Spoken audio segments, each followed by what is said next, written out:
Hi,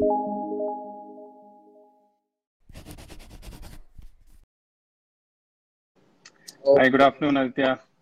Okay. Very good afternoon to you, sir. Okay. Thank you all so How much are for you doing? coming. Absolutely fine, sir. How about you? Very good. Thank you so much. Okay. Let's just begin with a short introduction. Could you please introduce a bit by yourself, sir? Very good. Okay. I'm Nalin Chamna. I work as the CEO for a national gas company of Oman, and I'm also a certified leadership coach, trainer, and an inspirational speaker. I have been on TEDx forums a couple of times, and I want to add value to people, uh, motivating them, inspiring them. Okay, sir. So while going through your bio, I noticed like you had worked for so much companies. For example, when you start out with Motorola and Ernst and Young, and most importantly, even Walmart as well. So having such a very wide experience with working with these companies, what would be your advice to young corporates who are going out in the world right now? I think learn as much as you can. Hard work always pays. Work with sincerity. Do whatever you're doing, do it with your full compassion. And definitely you'll succeed because every day is a learning experience. You have to add on to your experiences. You have to learn from your experiences. You'll fail on the way, but that's part of life. Nobody has succeeded without failing. Nobody has succeeded without learning. Nobody has succeeded without hard work. Sure, sir. So you also have an organization by your own name, like Knowledge Center organization. So what motivated you to start this up? See, I've always been a very passionate and avid reader. So from my childhood days, so I've always had this um, interest to add value to people through my learnings, where I can spread knowledge to people. So and when in 2016, when I got certified as a coach, trainer, and speaker, I realized all the more that so many people need coaching, and it's not about only sports persons needing a coach or only athletics needing a coach. So everybody needs a coach in their life. Everybody needs a mentor. Everybody needs some inspiration. We may realize, we may not realize. See, so many Yeah, times we just go on YouTube and watch some videos and we feel so much inspired. yeah, So directly or indirectly, if someone has inspired you in that on that day when you watch that video. So I think it's very important. Whatever positivity we can spread in life, whatever good things we can spread in life, that's what we should be doing. It's all about that. so, like you said, we all have these YouTube channels right now, or they're providing motivation on a constant basis. But the thing is, like, when we get to this channel, like, we watch for a few minutes, and then we understand, that we have to stay motivated and work on our goals. But then that period just lasts for, like, let's say 5, 10 minutes, and then it just goes away. So, do you Yeah. think that you ought to have a permanent mentor as such in order to continue your journey? Definitely, you need that. See, every day we take a shower. Why do we have to take it every day? Because we need to clean our bodies. Same way, we Yes. have to add energy, we have to add hygiene to our minds as well. We have to pour something in our mind every day so that we keep motivated. So it doesn't mean that you attend a good leadership conference for 2 days and then you are done. So it is a continuous process. Everything develops over a period of time. You can't say that one day I have 8 hours I spent watching you inspirational videos and I'm now fully inspired and any challenge in life I'll be take on head on. So you have to keep on repeating that. You have to keep on recharging yourself. Like we recharge our phones every day. We have to recharge ourselves every day as well. So, now that you have had so much experience with working in such companies, what how would you describe the journey that you have had so far in the process, like all the ups and downs that you had in your life so far? Is Yeah. there any one I think particular I'm defining moment in your I career, if think you I'm could say? I'm very happy with whatever organization that I've worked with, and some bosses have really been good. Some bosses have not been so good. But I think looking in hindsight, I would think that all those people were great teachers for my life, whether they were good or not good. But I think if they were not good, they have all the more prompted me to seek out something better. So everybody teaches us something. The way of teaching may be different. Somebody teaches you in a positive way, somebody teaches you in a negative way. But it's on us. We need to maintain our teachability. We should be ready to learn because we never arrive. I mean, I've worked with 6 organizations now. So it doesn't mean that I've kind of accomplished. I'm still a work in progress and I'll continue to be a work in progress till the time I go to my grave. So it's a learning exercise. So now we all have heard about this. What do you say? in all these motivational pages, they always advertise, like you need to have a set of certain beliefs or practices that go every day into making your future. So, in a sense, do you? What are the practices that or routines that you follow every single day? Could you outline some of them, if possible? Yeah, I think it's very important to set priorities in life because if we don't have a sense of direction, then we'll not be able to do anything. See, everybody, all human beings have 24 hours. All Yeah. human beings have 24 hours in their life. So it's all about direction. It's all about focus. It's all about prioritizing your life. What is critical to your growth and development? What is critical to your aspirations? You have to be conscious of that. So self-realization, self-awareness is very, very important. So if we are doing all those things, then I think we'll be able to prioritize life. So, and one more thing that I'd like to ask you, now that we're in the corporate world as of right now, like everyone is so engaged with the work and of their own businesses. So, what I'd like to ask you is, the concept of meditation has something that is often left been ignored, right? So, in our daily lives, how can we learn to use it as an effective tool to improve our performance? You said meditation, is it? Yes, sir. It's meditation. Yeah. Yeah. I think in the times of anxiety, people have started realizing all the more that they need to be mentally calm, to be peaceful, because there's so much overwhelming, especially in today's time. So I think it is important. You should definitely have time to yourself. You should spend time doing things which give you happiness, which give you peace, whether it is meditation, whether it is some kind of exercise, whether it is some kind of alone time, which I do kind of a reflection time every day. So I think all these things are very important. Meditation, no doubt, brings a lot of peace in people's mind, and in these depressing, tough testing times, it can be a good tool to stay calm and maintain your mental balance. Yeah. And regarding like I said earlier, did you have like a particular defining moment that maybe changed your life in a sense? Um, yeah, I mean, when I got into formal training on leadership coaching, training, and speaking, there was a situation where I was going through a mental low position. I was feeling really disappointed at that point of time. There was a lot of anxiety that was in my mind, and I was traveling once, and on an airport, my flight was delayed. So I just bumped into a book by John Maxwell, and I picked up that book because the title was a bit intriguing. So I just pick up that book and then I read it and I became a fan of this author. And eventually then I went on to his organization and became a certified leadership coach from John Maxwell Company. So yes, we all get our highs and lows. I have had those situations in my life as well.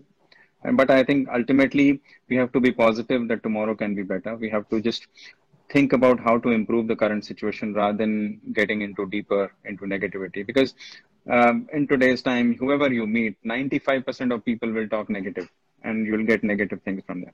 So it's on us how much we want to consume of that negativity.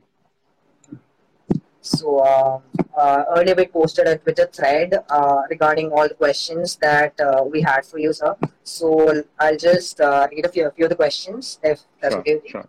So Yeah. the first question from Arnav.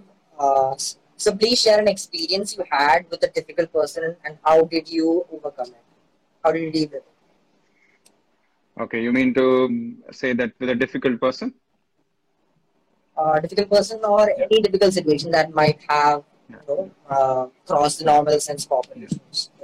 Yeah, I think there have been numerous occasions where human beings are come in all different varieties. So we've had difficult people to deal with, and it happens all the time. In all my experiences, they would be there. But I mean, the key thing is that you have to understand the other person's perspective. That is important. Most of the time, what happens is that we are not good listeners. We may say that we are communicating well, we are in touch with our teams, we are in touch with our people, but Yeah, we forget to listen to others. We don't yeah, give time to the others to explain their perspective because sometimes it may happen that the other person's perspective is perfectly fine and we've not kind of really realized that that person is right. So I think listening is very important. It's a very important skill. When I teach about communication to people, I really emphasize on listening skills. So if you listen to people, a lot of difficult people also become very easy to handle.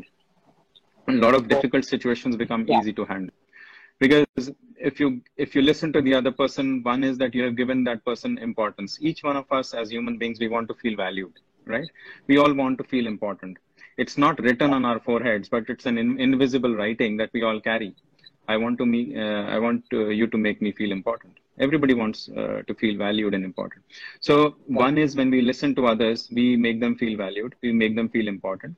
And then even if we are not really agreeing to their situation, if we are logically explaining, the other person is more with you, the other person is more comfortable, the other person is more aligned to your line of thinking. So I think it has to be handled. Communication is a very strong tool that all of us have.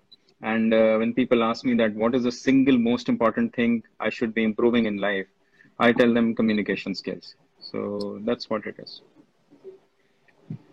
So you obviously have been handling such a large organization. Did you really have to take any tough actions that you might have regretted in the past or anything like that? Of any sort? There are no regrets as such, because see what happens, not taking a decision is also a crime. We Yeah. have to, so many things we don't know. We are all human beings. We are not gods. We don't know what future has in store for us. But so far as we are taking the decisions based on the current environment, based on the current information in hand, based on the facts and data that we have on hand, if we are taking the decision with the right intent, even if it turns out to be wrong in future, that should be okay, because we are all humans, we all make mistakes. But so far as the intentions are not right, then only you'll have regrets later. Yeah. That's fine. Whatever happens, Oh, happens for a reason. the personality development is a very personal thing. Don't you think that instead of somebody motivating, this is a question, sir. Instead of somebody motivating you, you should go out and discover yourself. Yeah. I think you're right, but I think it's important for a person to have self-awareness. All these motivation talks, all the inspirational speakers, they're all different in their own right, right? They're not exactly speaking the same thing. Their style of delivery is different. Their words are different.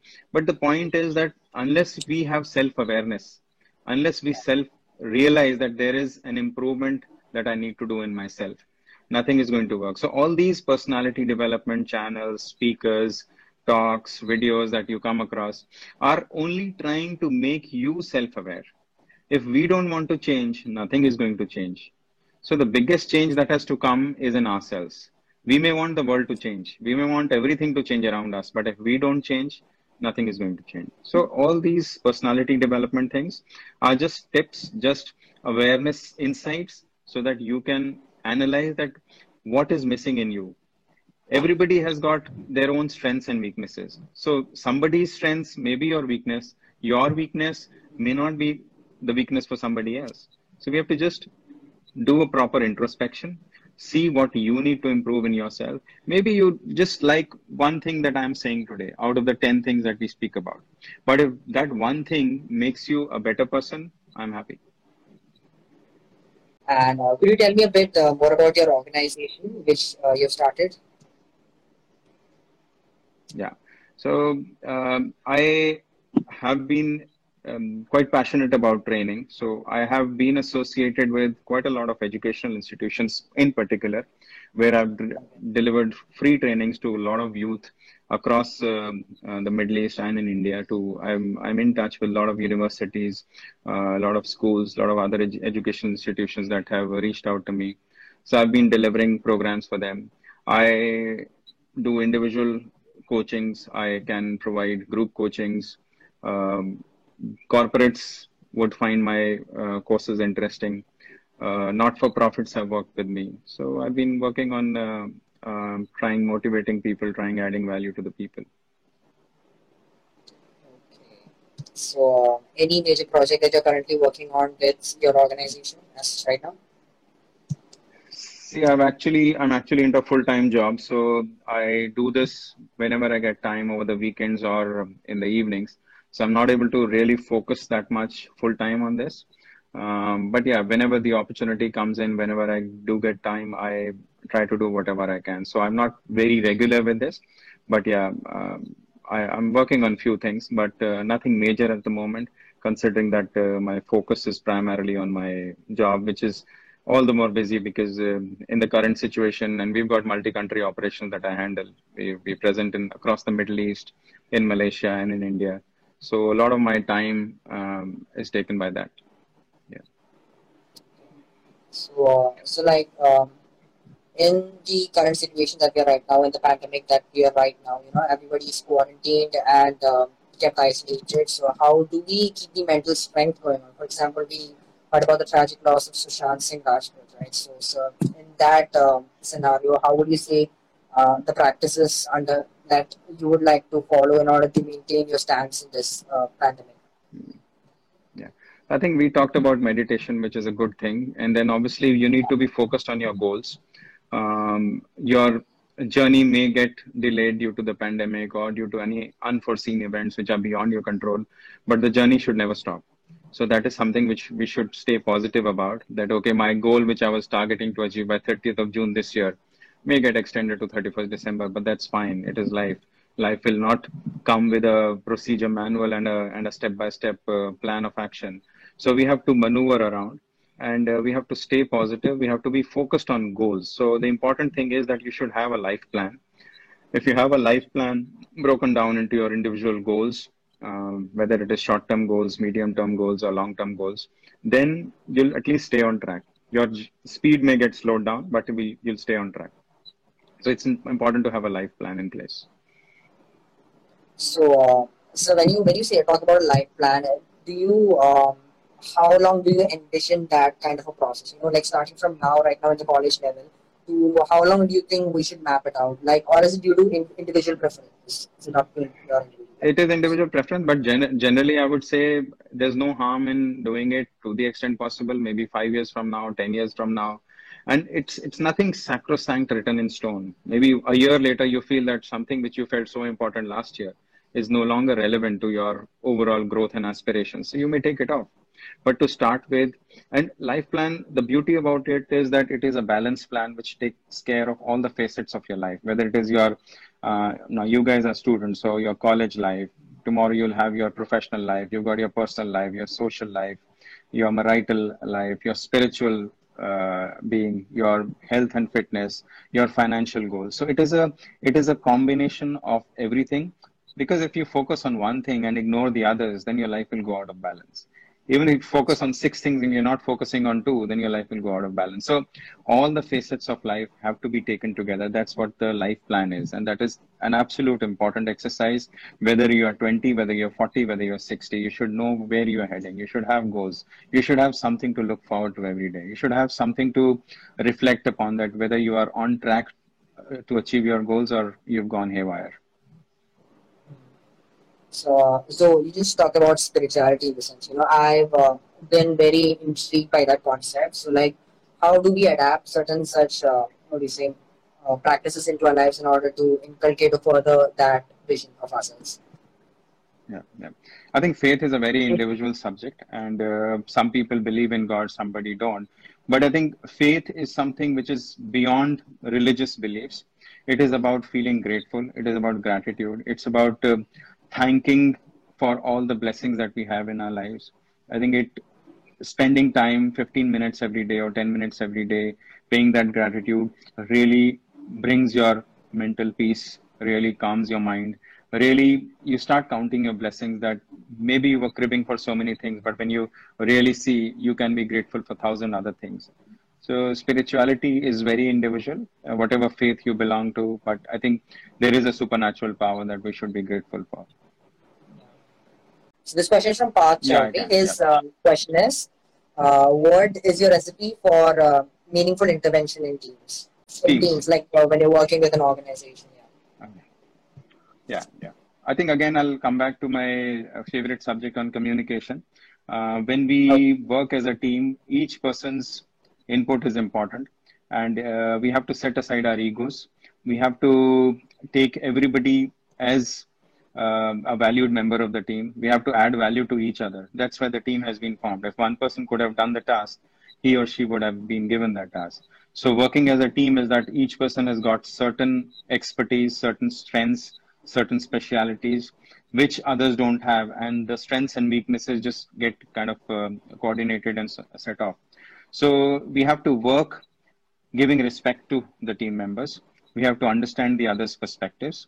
We have to take criticism in a positive way, because that is something which is, I would consider people not able to take criticism in a positive way is the biggest reason for failure of a teamwork.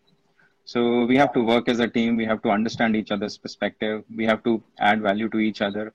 We have to look forward to winning as a team rather than winning as individuals. You can see, I mean, when we talk about, let's take an example of cricket.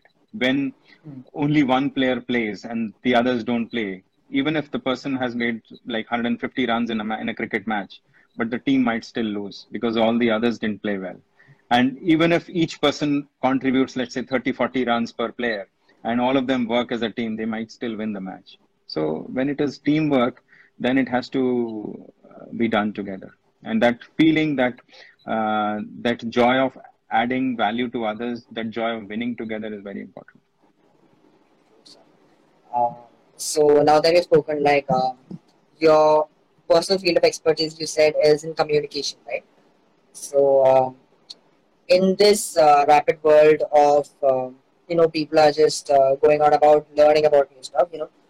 My question to you is, how important is it for a person to work on his or her charisma or how other communication skills?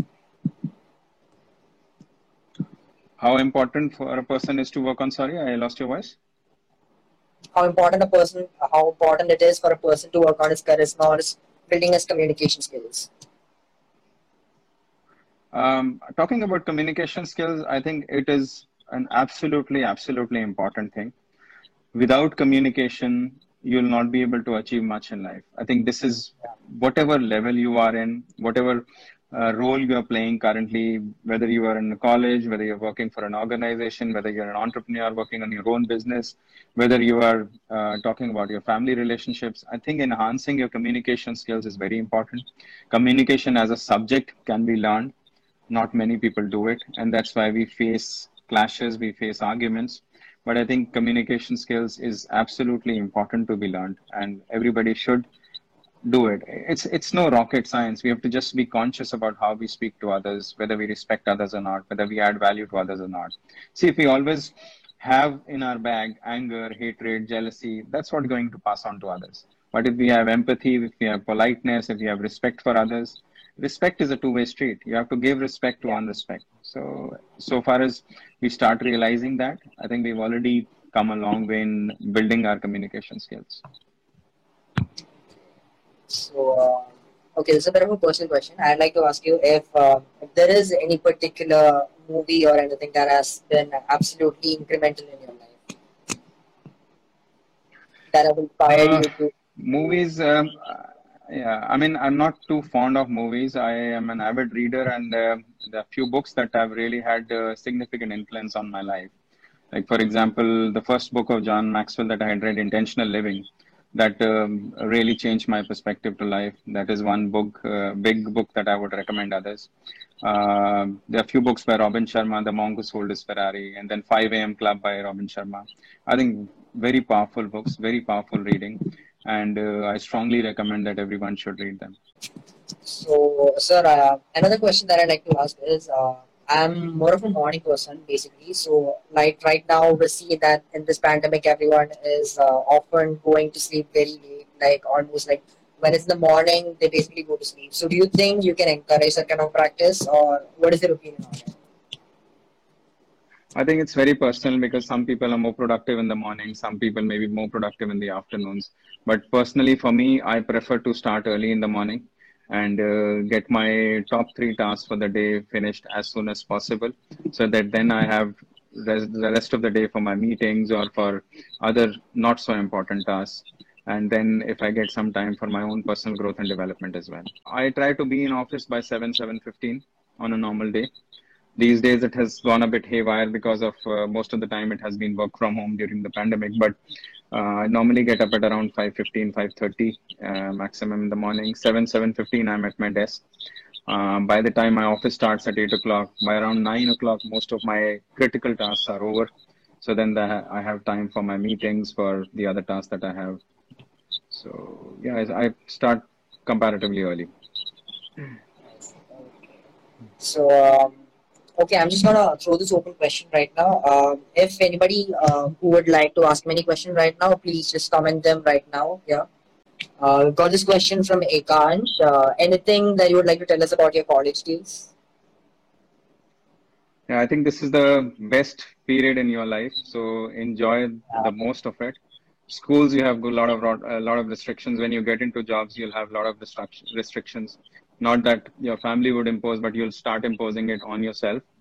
But this is the period that is to enjoy, to learn, to do things that you want to do in life, to plan your life, think about your passion. You still have some time to get into full-fledged careers. So take your informed decisions, think about it so that you can get into the right direction and don't regret it later. So, sir, another question is, right now out there in cyber world, we've seen a whole lot of careers that have spanned over the years. Like, for example, even YouTube is considered as a profession right now. So, is it time to venture and explore other areas rather than the conventional means of living that we're used to? Why not? I mean, the times have now changed drastically when people used to join an organization and retire from that organization 20 years later. So those days have gone. Technology has progressed so much. There are so many avenues that people have started getting into. Whatever spare time people have, I mean, everybody has spare time, so to speak. Even if we have 24 hours, we all have spare time. Somebody would just want to spend sitting in front of the TV for 2 hours watching news or binge watching Netflix or Amazon. But at the same time, you've got this opportunity if you want to really do something, if you want to really develop yourself, if you want to pick up a passion, because you never know, that passion might become your career tomorrow. So definitely we should explore offbeat opportunities, whatever interests you, whatever you feel good about, do it. Yeah. Okay. So, we've got this question from Harvey. You emphasized on the importance of having a future plan, but is it really bad if someone is trying out the various opportunities available so as to chart life course as you go along? Yeah, I mean, see, we don't know what life has in store for us. We may make 100 plans, not everything will work out the way we have planned. So it's perfectly okay to things not to work out as planned. It's perfectly okay to fail. See, if you pick up the example of any famous personalities, everybody has failed in their life. It's not that the Disneyland amusement park, for example, Walt Disney, it is said that he failed 200 times. He was rejected more than 200 times before he got funding for his first Disneyland resort. And now it's a phenomenon. Disneyland is a phenomenon. Oprah Winfrey, for example, she was rejected, stating that she is not fit for television, and she's probably the most famous TV personality today. So Yeah. failures will happen, but and the good thing is it's about the perspective. If you're failing, you should be happy that you are growing, because if you're not failing enough, that means you're not growing enough. Failure should be taken very positively. So yeah, again regarding a question from failure, right now most people, when you just barely when you just taken a step out into the world and you start to fail, then they get sad and dejected, and often it goes to depression. So what is an effective remedy to get out of this? I mean, this spiral of madness. I think it's the mindset issue. We all need to be conscious of the fact that one step will not bring success. We have to condition our mind that way, that success and life, for example, life is never easy because life was never meant to be easy. If it was easy, we all would have been robots doing repetitive works every day. The beauty about life is that every day is different. We are given challenges every day. And if we sometimes we succeed in those challenges, sometimes we won't. But that's what life is. If life was easy, then there was no charm in this life. We won't enjoy. So we have to always condition our mind that failing is important in life, because all the successes come through the failure only. And as they say that success on the other side of fear. So we have to pass through that fear to achieve that success. So we have to remain positive. I mean, I can understand people who are going through deep depression might say it is very easy to stay positive. But I think that's Yeah. what it is. You have to stay positive because Uh, life is worth. I mean, it's much more than anything in our lives. I mean, it's much bigger than any asset, any property, any achievement that we do. Life is much bigger beyond that. It's a bigger phenomena. Now we've seen some of your motivational videos on TEDx, the platform. So this question from Adityan: how did you feel when you were speaking on the TEDx platform for the first time? How was it? It was very exciting. It was definitely a sense of achievement. I did have butterflies in my stomach because it was the first time I was doing it at such a big platform.